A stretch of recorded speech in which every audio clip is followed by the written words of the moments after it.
ഇത് ഇന്നലത്തെ വീഡിയോ ആണേ. നമ്മളങ്ങനെ വീട്ടിലോട്ട് പോവാണ്. മണിമാമൻ്റെ ഓട്ടോയിലാണ് പോകുന്നത്. വിഷ്ണു ചേട്ടനില്ലല്ലോ. അങ്ങനെ കാശി നല്ല ഉറക്കമാണ്. കുഞ്ഞിനെ നമുക്ക് ഹോസ്പിറ്റലിൽ ഒന്ന് കാണിക്കണം. അതുപോലെ തന്നെ പൊന്നുസിന് പിന്നെ 2 ദിവസം ക്ലാസ്സും ഇല്ല സ്കൂളിൽ. അങ്ങനെ വന്നപ്പോഴത്തേക്കിനാണ് നമ്മുടെ വീടിൻ്റെ ഫ്രണ്ടിലെ പറമ്പൊക്കെ നല്ല വൃത്തിയാക്കിയിട്ടുണ്ട്. ഞാൻ നേരത്തെ കാണിച്ചിട്ടുണ്ടായിരുന്നു കാട് പിടിച്ച കാടെന്ന് പറയാൻ പറ്റത്തില്ല, കപ്പയായിരുന്നു നിറച്ച്, അതിൻ്റെ കൂട്ടത്തിൽ കാടും ഉണ്ടായിരുന്നു. അങ്ങനെ പിന്നെ എന്തായാലും അതൊക്കെ വൃത്തിയാക്കി. പിന്നെ നോക്കിയപ്പോഴത്തേക്കും നമ്മുടെ കൊല്ലയിൽ നിറച്ച് കാന്താരി ഇങ്ങനെ പഴുത്ത് നിൽക്കുന്നു. ഇത് ഇട്ടിട്ട് നാരങ്ങാവെള്ളം ഉണ്ടാക്കി കുടിക്കണം, നല്ല ടേസ്റ്റാണ് കേട്ടോ. പിന്നെ നമ്മൾ ഉപ്പിലിട്ടതിനകത്തൊക്കെ ഇടുന്നത്.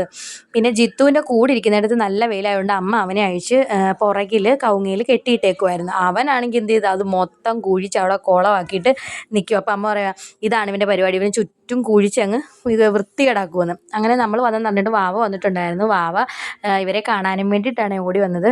അവൾക്ക് മോഡൽ നടക്കുക, +2കാർക്ക് മോഡൽ നടക്കുവാണല്ലോ. അപ്പോൾ ഇന്ന് എക്സാം ഇല്ലായിരുന്നു. അങ്ങനെ ആൾ വന്നു. കാശി ഉറങ്ങിയതൊക്കെ തന്നെ ഞാൻ പറഞ്ഞു, വാവ എൻ്റെ തലയിൽ പേനുണ്ടെന്നൊന്ന് നോക്കാവുന്ന, ആരെ കിട്ടിയാലും ഞാൻ എൻ്റെ തലയിൽ നോക്കിക്കും കേട്ടോ.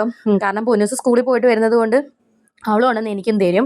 അങ്ങനെ ഞങ്ങൾ കുറേ നേരം പേനൊക്കെ നോക്കി വർത്താനൊക്കെ പറഞ്ഞ് അങ്ങനെ ഇരുന്നപ്പോഴത്തേക്കിനും അമ്മ മാന്നാർ പോയിട്ട് വന്നപ്പോഴത്തേനും പപ്സൊക്കെ കൊണ്ടുവന്നിട്ടുണ്ടായിരുന്നു. അങ്ങനെ ചായയുടെ കൂടെ നമ്മൾ പപ്സൊക്കെ കഴിച്ച് അങ്ങനെ ഇരുന്നപ്പോഴത്തേക്കിനും അമ്മ നാളത്തേക്കിനുള്ള ചക്കക്കുരു ചുരണ്ടി വെക്കുക. നാളെ അമ്മയ്ക്ക് തൊഴിലുറപ്പുണ്ട്, അപ്പം എളുപ്പമാണെന്ന് പറഞ്ഞിട്ട് അമ്മ ചക്കക്കുരുവൊക്കെ ചുരണ്ടി വെക്കുകയാണ് മെഴുക്കുവരട്ടിക്ക് വേണ്ടിയിട്ട്.